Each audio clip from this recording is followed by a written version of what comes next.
Hello students, आज हम start कर रहे हैं बेजियर कर्व के ऊपर न्यूमेरिकल, है ना। देखो इसमें हमने वही लिया है ऑर्डर 3 यानी क्यूबिक बेजियर कर्व लिया है n इक्वल टू 3। तो हमारे कंट्रोल पॉइंट्स कितने हो जाएंगे, 4 हो जाएंगे। और ये हमने पॉइंट्स लिए हैं, इस पॉइंट्स की वैल्यू को हमने मेंशन कर दिया है। अब यहाँ से इसका सॉल्यूशन देखते हैं।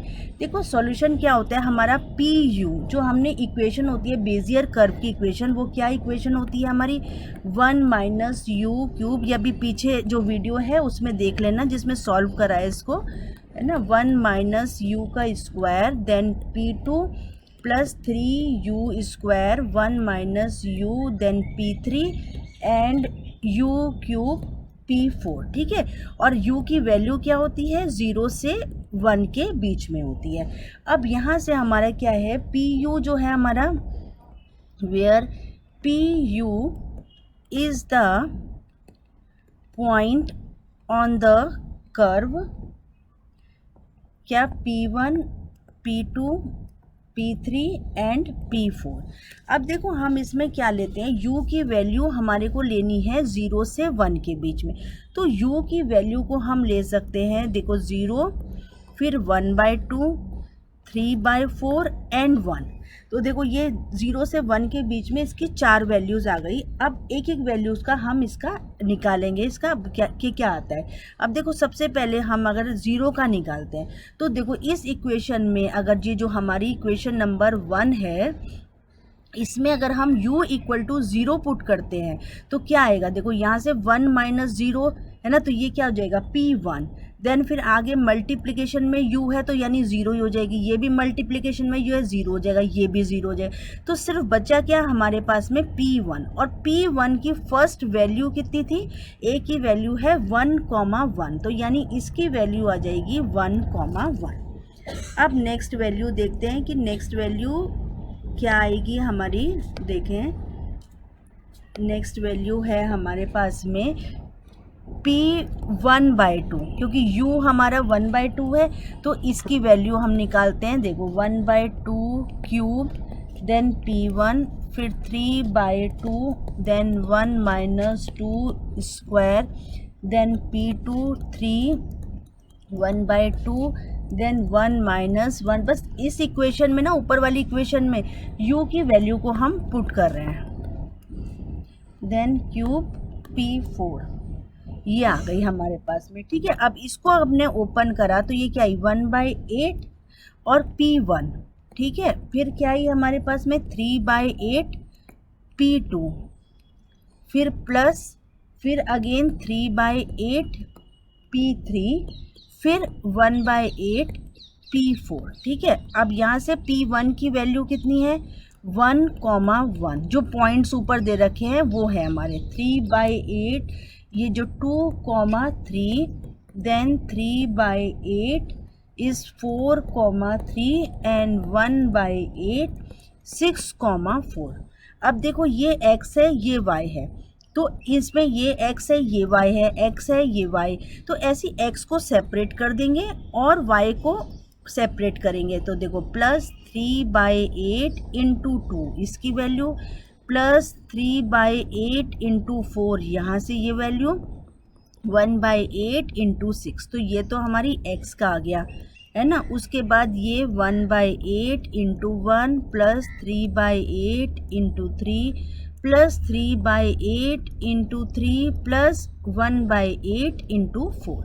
अब ये हमारे पास में आ गई, इसको हमने सॉल्व करा। इसको सॉल्व करने से आता है हमारे पास में 8 और 23/8, ये इक्वल टू आ जाता है 3.1, 2.8।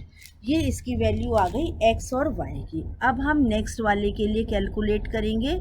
p हमारे पास में क्या है 3/4, तो अब 3/4 के लिए हम कैलकुलेशन करते हैं।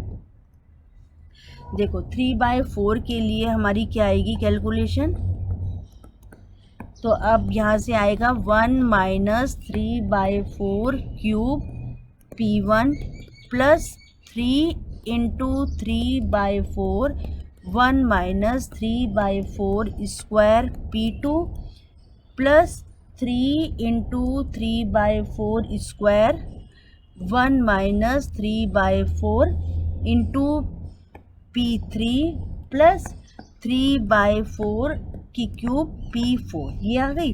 अब यहाँ से इसको हमने सॉल्व करी, 1/64 P1 plus 9/64 P2 plus 27/64 P3 plus 27/64 P4। अब P1 P2 P4 की वैल्यू रख लेते हैं। ये आ गया हमारे पास में 64, 2,3 प्लस 27/64 4,3 प्लस 27/64 यानी 6,4। अब इसको भी वैसे ही मल्टीप्लाई करेंगे, x को अलग कर देंगे और y को अलग कर देंगे, तो यहाँ से आ गया हमारा ये, फिर 27/64 इंटू 4, 20 प्लस 27/64, यहाँ पे ये प्लस है, इंटू 6, ये एक आ गई। उसके बाद में यहाँ से y के लिए 1/64 into 1 plus 9/64 into 3, 27/64 into 3, 27/64 into 4।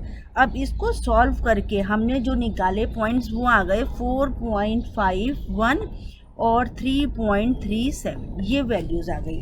अब नेक्स्ट वाले के लिए देखते हैं।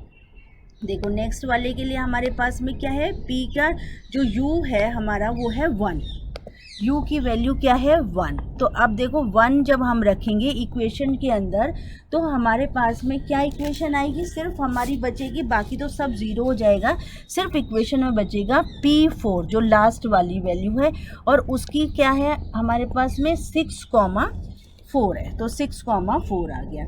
अब हमारे पास में ये सारी की सारी कैलकुलेशन हमारी आ गई। अब इसको हम ग्राफ के अंदर शो कर देंगे कि हमारे जो है वो ग्राफ में कहाँ कहाँ वैल्यूज़ आ रही है। देखो 1, ये 2, 3, ये 4, 5 और ये 6, 1 फिर 2, 3, 4, 5। अब देखो जो एक्चुअल वैल्यू है, एक्चुअल वैल्यू पहले कितनी है, ये है हमारी एक वैल्यू, ये है 2 और 3, दूसरी वैल्यू ये है, फिर थर्ड वैल्यू है 4,3, ये है, ठीक है। उसके बाद में लास्ट वैल्यू है 6,4 यानी यहाँ पर है। तो देखो यानी ये कर्व हमारा इसके थ्रू होना चाहिए था, ये जो हमारे पॉइंट्स बने हैं कंट्रोल पॉइंट, बट लेकिन मैंने आपको जो लास्ट वीडियो है उसमें देखना जहाँ स्प्लाइन कर्व बताया है, स्प्लाइन कर्व एक्चुअली हमारे दो टाइप्स के होते हैं। स्प्लाइन कर्व कितने टाइप्स के, दो टाइप्स के होते हैं, एक होता है इंटरपोलेटेड और एक होता है अप्रॉक्सीमेटेड। इंटरपोलेटेड क्या होते हैं कि जितने हमारे कंट्रोल पॉइंट्स हैं वो सारे के सारे कंट्रोल पॉइंट से होकर के अगर कर्व निकल रहा है तो हम बोल देते हैं उसे इंटरपोलेटेड, जैसे कि हमने हर्माइट में यूज़ करा था। और जो अप्रॉक्सीमेटेड होता है, अप्रॉक्सीमेटेड में जो हम पॉइंट्स ले रहे हैं उस पॉइंट में ज़रूरी नहीं है कि वो सारे पॉइंट से होकर के जाए, लेकिन फर्स्ट और लास्ट पॉइंट से तो होकर जाएगा ही जाएगा, लेकिन बीच के कोई पॉइंट ऐसे हो सकते हैं कि उसके पास से होकर निकल जाए, यानी अप्रॉक्सीमेटेड वैल्यू ले लेंगे। तो वो चीज़ हम इसमें करते हैं। अब इसमें क्या आएगा, हमारे पास में जो वैल्यूज़ आई है अब उन वैल्यूज़ को हम यहाँ पर पे पुट कर देंगे। तो हमारी क्या क्या वैल्यूज़ आई थी, हमारी वैल्यूज़ आई थी जैसे 3.1 और 2.8, तो 2.8 3.1 यहाँ कहीं आ जाएगा, ठीक है। और फिर एक है 4.5 यहाँ पर आ जाएगा और 3.3 यहाँ आ जाएगा। तो इन वैल्यूज़ को ये जो है ना अब इससे कर्व होकर के जाएगा